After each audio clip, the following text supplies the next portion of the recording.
No, no me llegó todo junto, así que se lo fui mandando a medida que me iba llegando. Bueno, obviamente este viernes ya sabemos que tenemos el parcial, de eso no hay duda hace rato, en Paternal. Me confirmaron entonces el recuperatorio para los ausentes del primero y del segundo. No pueden estar ausentes los dos, uno de los dos tiene que ser, ¿no? Con el certificado respectivo para el viernes que viene, el otro, también en Paternal y también a las 9 de la noche, ¿no? De la noche. No, digo a las 21, ¿no? Queda claro porque después los finales son a las 9 de la mañana, no se vayan a equivocar en eso. Eh, y bueno, justamente las fechas que les pasé de los finales también están confirmadas. Hay dos fechas de finales, dos sábados de diciembre. Uy, ahora me olvidé. Eh, El 9 y el 16. sí, sí, bárbaro, gracias, gracias, gracias. Sí, el 9 y 16 estaba mirando acá. 9 y 16 a las 9, en este caso a las 9 de la mañana. Y como les dije, pueden ir a cualquiera de los dos, pero a uno solo, no a los dos. Elijan uno y van a uno, cualquiera de los dos. En principio es escrito. En general es escrito. Yo voy a uno de los dos, no sé a cuál. En general nos repartimos entre todos los docentes y de todas maneras lo corrijo yo. Y después les aviso la nota, por supuesto, como, igual que los parciales, ¿no? Pero no lo hago yo, lo hacen los adjuntos que están a cargo ahora de la sede, así que no, hasta último momento no sé. No sé cómo van a ser los parciales, pero los finales, pero de todas maneras son los temas que hemos visto siempre en los parciales, es lo mismo exactamente.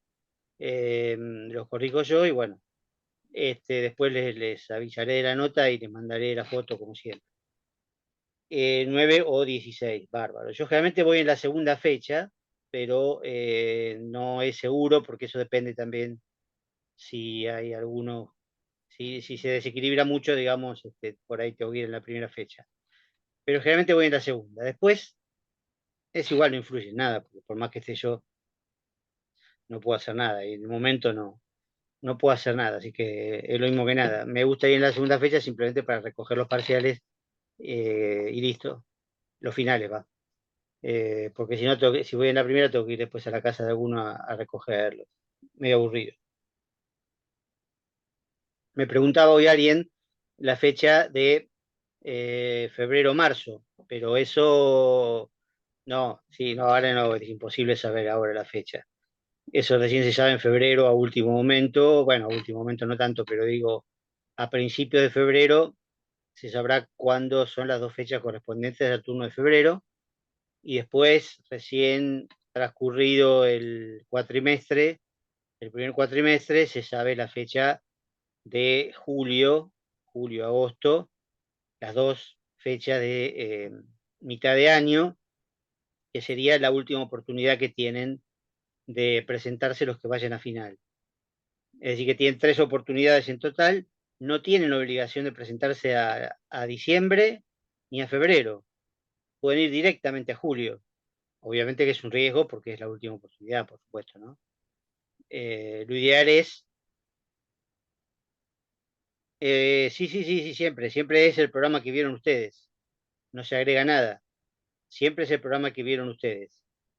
Lo único que sí, está buena la pregunta porque me hace acordar a que hoy nos mandaron un mail, raro esto, porque no había pasado antes, pero con buen criterio, porque se venían acumulando los campus bueno, del 2020, ¿no? Desde la pandemia.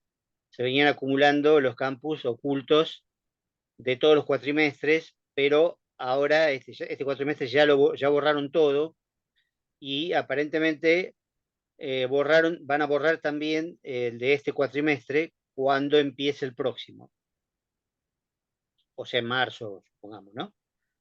Entonces, para el próximo. Teóricamente el material podría llegar a ser lo mismo, pero no sabemos muy bien qué va a pasar con la sede por el hecho de que puede haber un nuevo edificio, por el hecho de que puede desaparecer, por el hecho de que de la titular se fue y va a haber una nueva titular.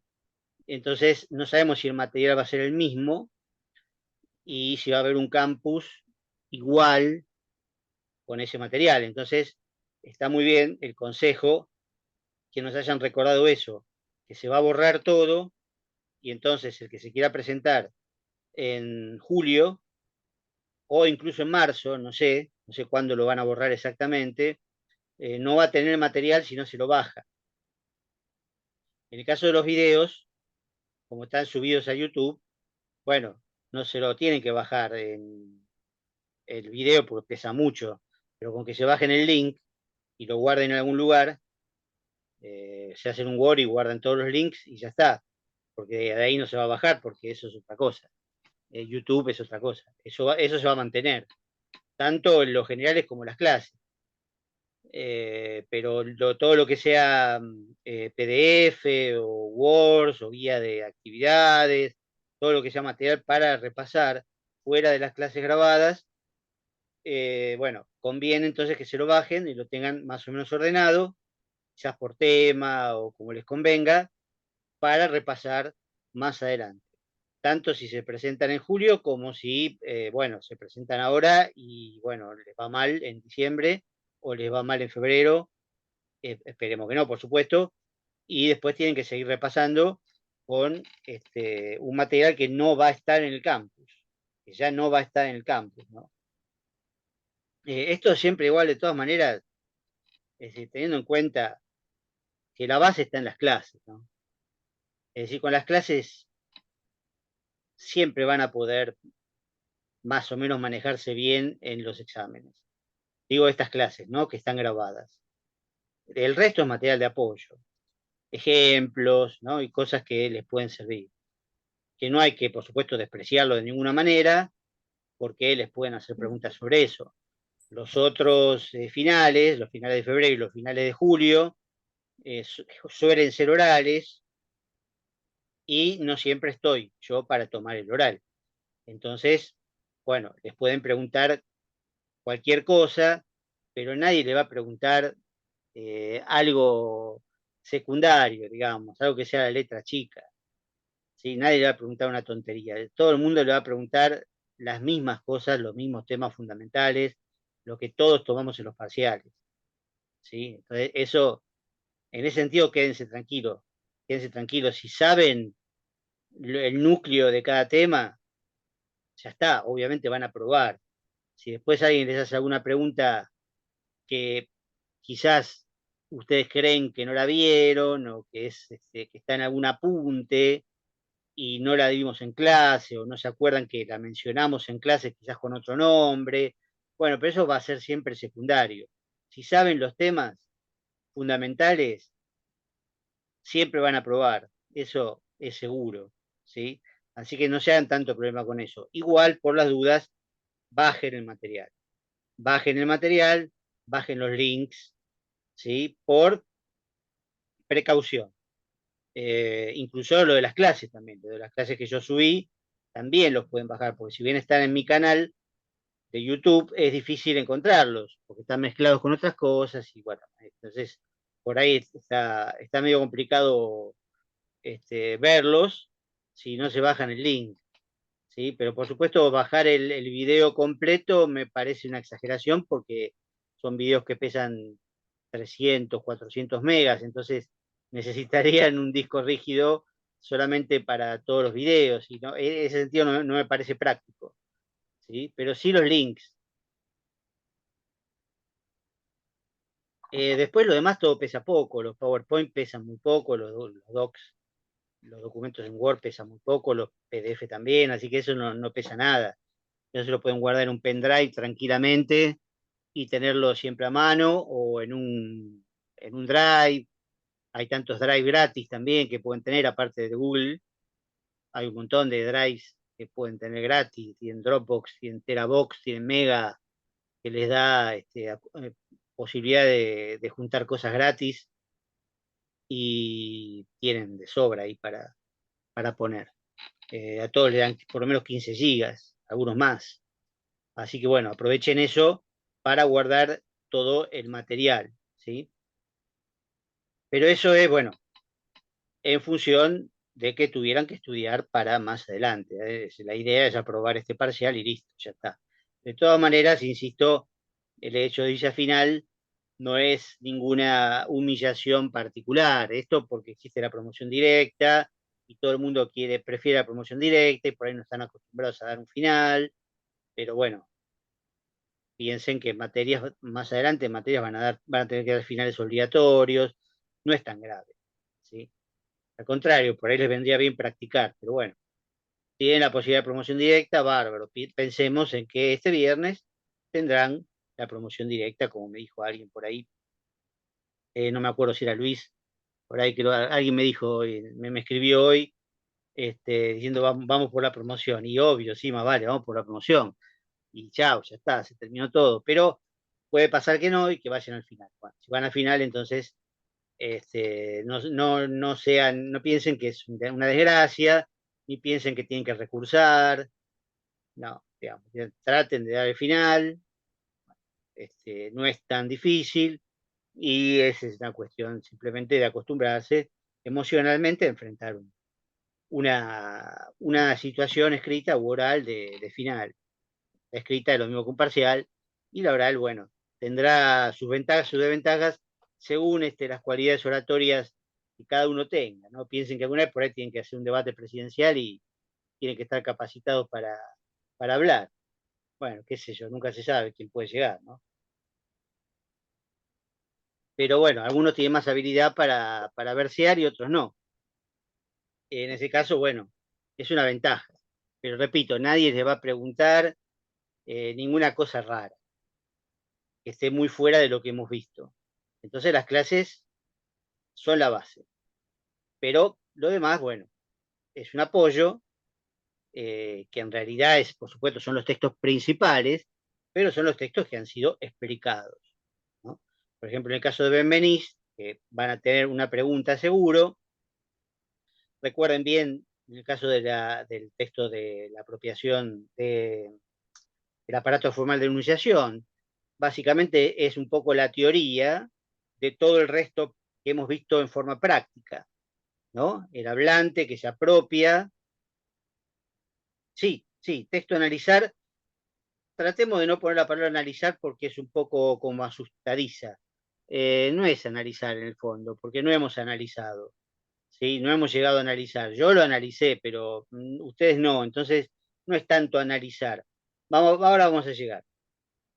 Eh, la idea es una pregunta de Benveniste, que seguramente va a ser optativa, digamos, entre los dos artículos. Eh, el aparato formal de la enunciación, definición de enunciación, les puede servir para la parte práctica, ¿sí? Para la base. Recuerden que siempre que tienen que hacer algo práctico, tienen que definir los términos que se llaman marco teórico. Es decir, ¿cómo van a analizar algo? Bueno, ¿qué es la enunciación? ¿Qué son los deícticos? ¿Sí? ¿Qué son los deícticos? Bueno, tienen que saber definirlos. En el caso de Benveniste los tienen definidos desde el punto de vista teórico como índice de ostensión, pronombres personales, las grandes formas sintácticas. Recuerden, las tres que da Benveniste. Después, más adelante en el artículo de Menguenó, que no llegamos a ver, da una cuarta, que es la exclamación o la forma exclamativa, que no la llegamos a ver, no hace falta, pero las tres principales las tienen que tener claras: aserción, intimación e interrogación. Eso está en el artículo de Benveniste, el aparato formal de la enunciación, repito, donde está la teoría de toda la parte práctica que viene después. En el otro artículo, que es la subjetividad del lenguaje, también, de alguna manera, está la parte teórica, hay algo de teoría de la parte práctica, pero es más complicado y más abstracto porque va mucho más profundo, va más en profundidad respecto de la relación entre lenguaje y subjetividad. Después nosotros, en la parte práctica, lo que hicimos fue justamente relevar todo lo que tiene que ver con la subjetividad del enunciador, efectivamente, pero ya expresada concretamente en enunciados concretos. ¿sí? Redundante, pero es así. Concretos quiere decir perceptibles. En el caso nuestro hemos trabajado con enunciados escritos, pero esto se podría aplicar a enunciados orales o a enunciados incluso con otro tipo de sistema de signos, como son los audiovisuales. Solo que en los audiovisuales ya, digamos, hablar de deícticos o hablar de subjetivemas es más complicado. Es muy interesante, por otro lado, ese tema, pero no sugeriría que lo abordaran ahora en particular, ¿no? Yo en otro lado, en Avellaneda, doy semiótica audiovisual, y ahí tenemos como último tema enunciación, pero visual. Entonces ahí, bueno, es un poco distinto, porque obviamente no hay palabras. No hay palabras, sino hay ángulos de cámara, puntos de vista, bueno, una serie de recursos que son también similares, es decir, expresan una subjetividad, porque no es lo mismo poner la cámara en un lado que en otro. ¿Sí? Eso pasa en la fotografía también. ¿No? Yo pongo la cámara en un lado y pongo la cámara en el otro. ¿Qué es lo que muestro? ¿Qué es lo que no muestro? ¿Qué recorto? ¿Qué no recorto? Y eso también expresa una subjetividad. ¿Sí? Pero por supuesto, no es eso lo que analizamos nosotros. Analizamos enunciados escritos, como es la carta de Mempo o el texto de Tizón, que les dejé para que lo vean también si lo quieren leer escrito, con mi análisis, o si quieren ver las clases que hicimos el cuatrimestre pasado, analizándolo también, porque también sirve para eso, digamos, ¿no? Es un muy hermoso texto, pero bueno, tiene otras características que la carta y tiene otras formas también muy interesantes para ver. Pero escritos, en ambos casos escritos. Se podría analizar oral, lo que sucede para analizar un texto oral. Bueno, en principio habría que grabarlo, y si es audiovisual también grabarlo, bueno. Pero digo, oral, en todo caso, como esta clase, sí, esto ya lo mandé por mail la última vez o la otra. En este caso, por ejemplo, en una clase como esta, la parte audiovisual no es muy importante, más bien es desagradable porque mi cara, o sea, no es importante en este caso mi gestualidad y todo eso. Sí lo que digo. Entonces, al tenerlo grabado, lo pueden analizar porque está grabado. Igual hay formas de transcripción también que están muy codificadas, cuando se graban, por ejemplo, testimonios orales, a veces en otros idiomas, etcétera. Bueno, hay formas codificadas para transcribir eh, ese tipo de testimonios, ese tipo de enunciados, y ayudar a la decodificación y al análisis justamente de eso, ¿no? Porque la oralidad, evidentemente, tiene otros elementos que la escritura no tiene, como ser la entonación y otros elementos que son propios de la corporalidad, ¿no? Aparte de los gestos, ¿no? Aparte de los gestos, porque la entonación, evidentemente, se puede representar hasta cierto punto en lo escrito, pero no es lo mismo. Está claro que no es lo mismo una entonación transcripta que una entonación realmente escuchada. Bueno, vuelvo. Analizamos enunciados escritos. Eso es lo que trabajamos, ¿sí? Y bueno, eso es lo que van a tener que hacer.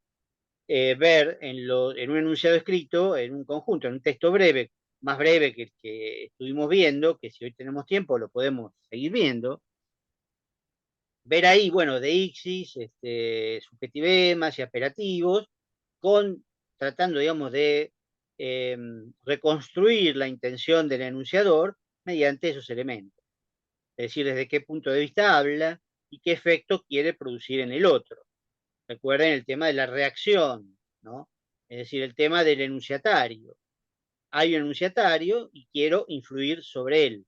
Quiero influir sobre el enunciatario de alguna manera. Todo texto está dirigido a alguien con alguna intención. En una clase, obviamente, la intención es simplemente enseñar, ¿no? Es decir, que el otro aprenda, que el otro entienda, por lo menos, y aprenda algo o conserve algo de lo que se le da en la clase. Yo no los quiero convencer de nada, de ninguna manera, pero hay textos que están hechos para convencer. Y hay otros hay otros textos que pueden estar hechos para amenazar o prometer, que también incluyen cierto elemento de convencimiento, claro, porque si uno promete o amenaza y el otro no le cree, obviamente no sirve para nada. Pero bueno, digo, hay muchas intenciones posibles en un texto y eso se ve reflejado, por supuesto, en aquello que estamos leyendo, aunque sea como terceras personas, ya que no somos el destinatario de ese texto, somos receptores reales y en realidad analistas del discurso, terceros, estamos desde afuera, pero con un arsenal de herramientas que nos permiten ver eso, que son la presencia de las deixis, sobre todo la personal, la presencia de subjetivemas, que hay algunos que son más importantes que otros, y la presencia de apelativos también, ¿sí? Es decir, cómo se llama al otro, cómo se llama el enunciatario, cómo se llaman las terceras personas, de quién estoy hablando, cómo lo califico. Por ahí, si leyeron el texto de Tizón o mi análisis, perdón, tengo un poco mal la voz, así que voy a tomar un poco de té seguido. Eh, digo, si leyeron el texto, habrán visto que hay como una cuestión que se llama campos semánticos, que tiene que ver con estructurar dos paradigmas, por lo menos. Paradigmas en el sentido de Saussure, ¿no? Dos, pueden ser tres, pueden ser cuatro. Pero por lo menos dos, que generalmente están opuestos o pueden tener otro tipo de relaciones. Es fácil verlo, el discurso político es muy elemental, los buenos y los malos. Es así, ¿no? Es decir, dicho de manera general. Después las palabras hay que verlas. Pero en el discurso político siempre se establece quiénes son los buenos y quiénes son los malos. El yo pertenece a los buenos, obviamente, ¿sí? Y los otros son los malos, entre comillas, ¿no? Después habrá que ver con qué apelativos y con qué subjetivemas se expresa esa división, ¿no? Entonces, eso es interesante como para ver. Eso ya sería llegar a un análisis. No se puede, pero no importa. Lo sugiero. Todo texto más o menos complejo establece una serie de campos semánticos. No es una receta de cocina o una instrucciones para el shampoo. No, se trata de, de textos complejos los que hemos visto, tanto el de Tizón como el de Mempo, donde hemos visto, por supuesto, la construcción de un enunciador complejo, porque es en cierto sentido doble, son como dos enunciadores en uno, y también dos enunciatarios en uno. ¿Sí? Bueno, esos son campos semánticos. El campo semántico que pertenece al enunciador, en este caso, y el campo semántico que pertenece al enunciatario. Y por supuesto, hay involucrado en cada campo semántico una postura ética y política o ideológica. No siempre es así, no siempre es así, podría ser estética.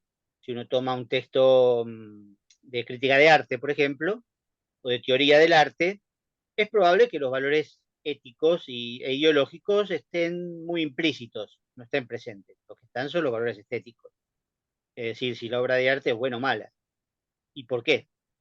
¿No? Como una reseña, ¿sí? De tal película o tal libro, de novela, exposición artística, etcétera, donde el crítico dice si es bueno o malo y por qué.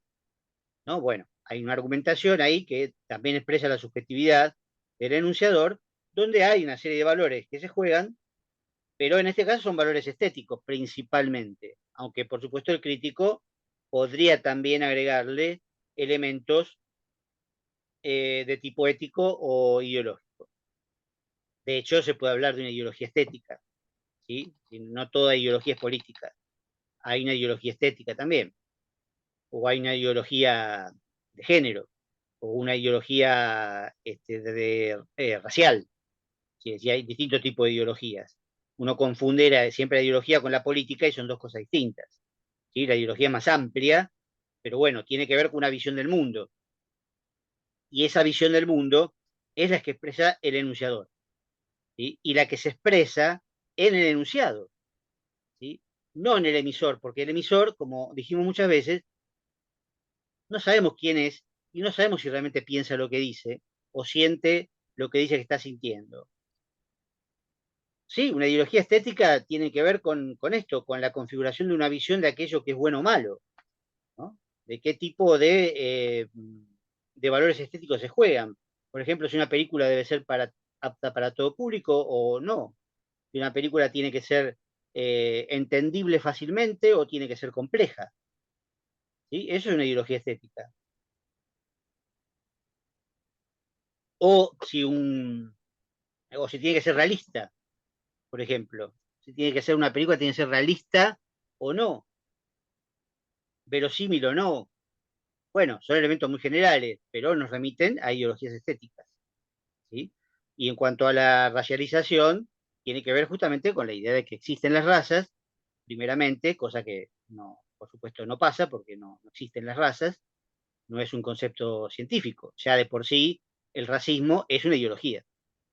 Y es una ideología que clasifica a las personas según determinados parámetros inventados, digamos, en cada caso, que pueden ser desde el color de piel hasta ciertos comportamientos o cierta relación con una religión, cualquier cosa.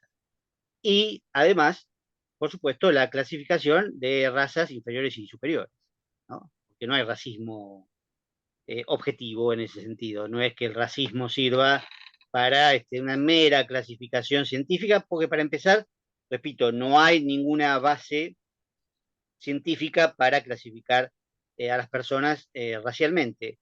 Cuando se hace es para determinar que algunas razas son superiores y otras inferiores.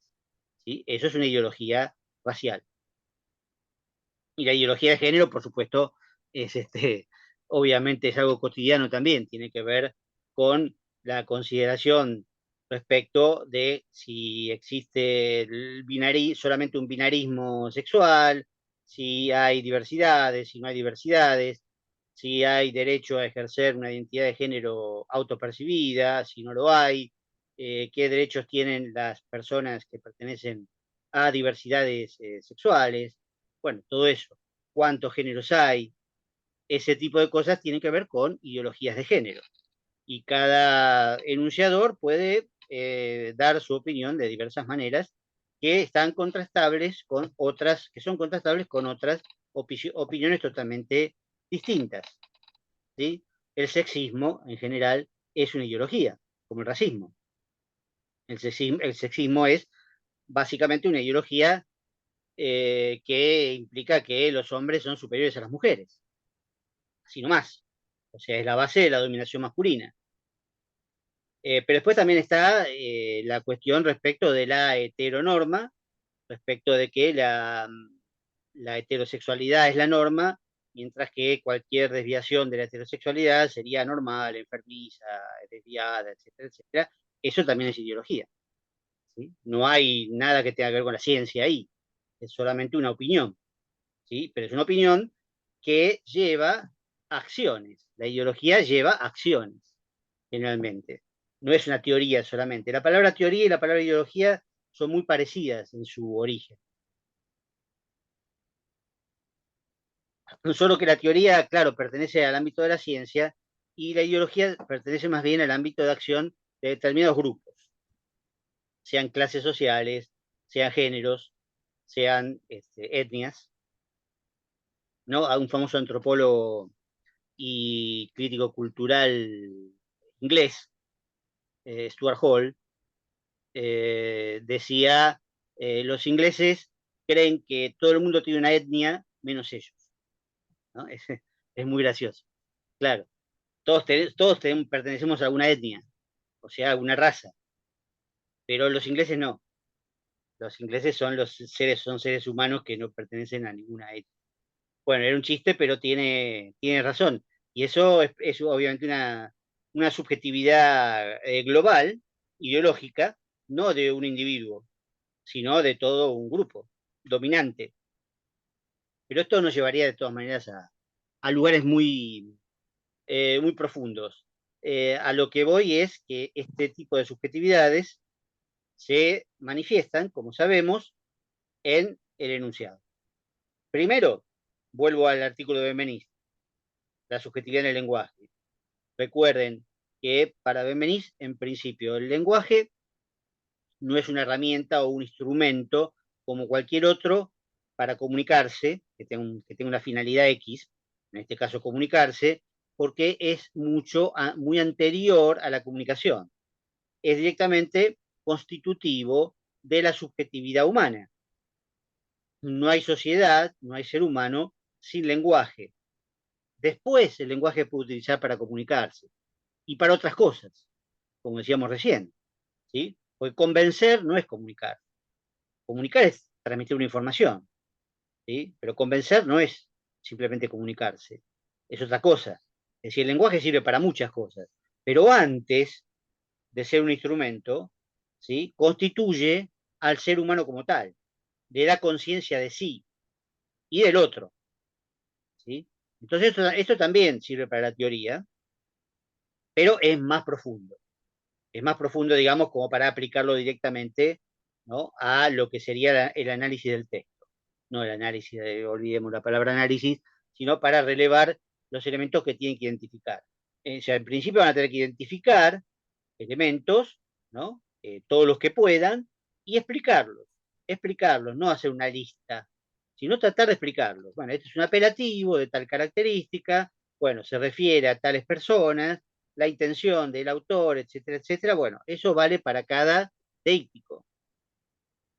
Claro, el instrumento está por afuera de alguna manera del individuo. Una herramienta es algo que el individuo, en cierto sentido, tiene a mano, sí, pero por afuera de él, ¿sí? Quizás la inventó el individuo mismo o la inventó otro, pero en todo caso la puede usar, digamos, como puede ser la rueda, qué sé yo, por decir algo, la rueda, el fuego o lo que sea, o un hueso usado como arma, como al principio de la película 2001, ¿no? Donde en realidad la postura es un poquito diversa, aunque implícita, ¿no? En realidad, el mono, que aparece al principio de 2001, se convierte en ser humano cuando descubre el arma, no el lenguaje. Cuando descubre que con el arma puede dominar a otros, ¿no? Y cuando el monito agarra el arma con el hueso y de casualidad descubre, mejor dicho, que el hueso se puede convertir en un arma, ¿no? Y empieza a romper cosas, se da cuenta que puede romper cabezas también con eso.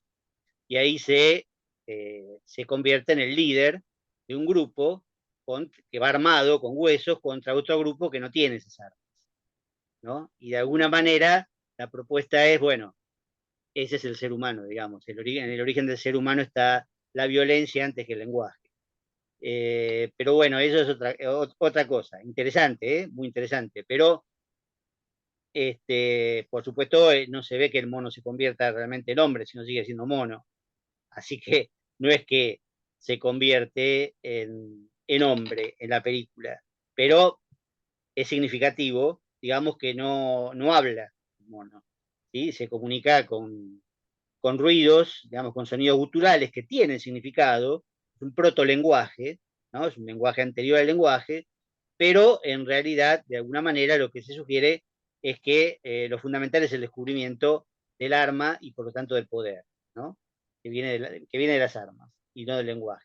Qué cosa que no es totalmente cierta, porque el lenguaje también es importante. Por eso, en realidad, si bien es importante, las armas son importantes, obviamente, porque te cae una bomba y chao, fuiste. Pero dominar los medios de comunicación también es muy importante, ¿sí?